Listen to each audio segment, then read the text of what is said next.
हमें पुष्पा नहीं बल्कि पुष्पा 2.0 देखने को मिलने वाला है, क्योंकि अब तक तो सिर्फ इंसान ही उससे डरा करते थे, पर अब तो जानवर भी उससे डरने लगे हैं। वेयर इज पुष्पा, ये क्लिप तो आप सबने देखी ही होगी। उसमें कैसे एक शेर ने अपने कदम पीछे ले लिए थे। अब असल में शेर ऐसा करेगा क्या, कब चबाकर खा जाएगा ना, हमें मालूम भी नहीं चलेगा। पर यहाँ पर पुष्पा भाई है ना, तो कुछ भी हो सकता है। खैर, बहुत लोग ये सोच रहे हैं कि पुष्पा की कहानी अब किस साल में सेट की जाएगी। जैसा कि पुष्पा पार्ट 1 में हमने देखा था कि वो कहानी 1999 के साल की दिखाई गई थी। अब जिस तरह के फोन्स फिल्म में इस्तेमाल किए गए हैं वो 1999 में ही अवेलेबल थे, तो इस बार कहानी 2004 साल में सेट की गई होगी। अब आप कहेंगे कि हम इतने दावे के साथ कैसे कह सकते हैं। आपको याद है जब लास्ट में इंस्पेक्टर शेखावत की एंट्री हुई थी, तो जब वो अपने ऑफिस में बात कर रहा था तब वहां पर एक तस्वीर थी, और वो तस्वीर चंद्रबाबू नायडू की थी। वो 1999 से 2004 convener of national democratic alliance थे, और 1995 से 2004 chief minister of united Andhra Pradesh थे। तो इस तरह से ये कहानी उस साल में सेट की गई थी। तो डायरेक्टर सुकुमार ने ये काफी अच्छी डिटेलिंग के साथ हमें बताया। पर इसलिए अब पुष्पा 2 की कहानी 2004 में सेट की जाएगी।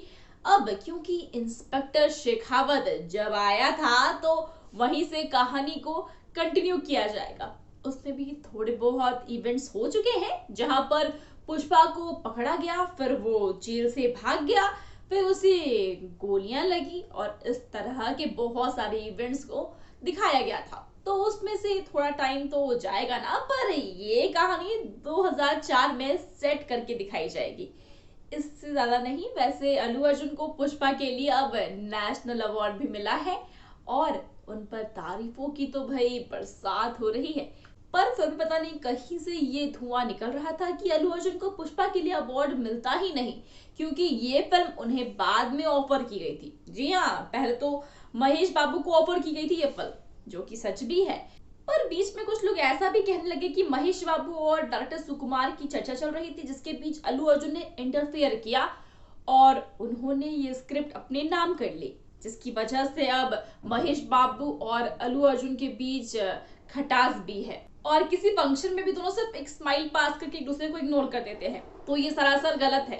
दरअसल अल्लू अर्जुन ने कोई इंटरफेयर नहीं किया था। अगर वो इंटरफेयर करते हैं तो फिर महेश बाबू कभी भी उन्हें अवार्ड जीतने पर बधाइयां नहीं देते।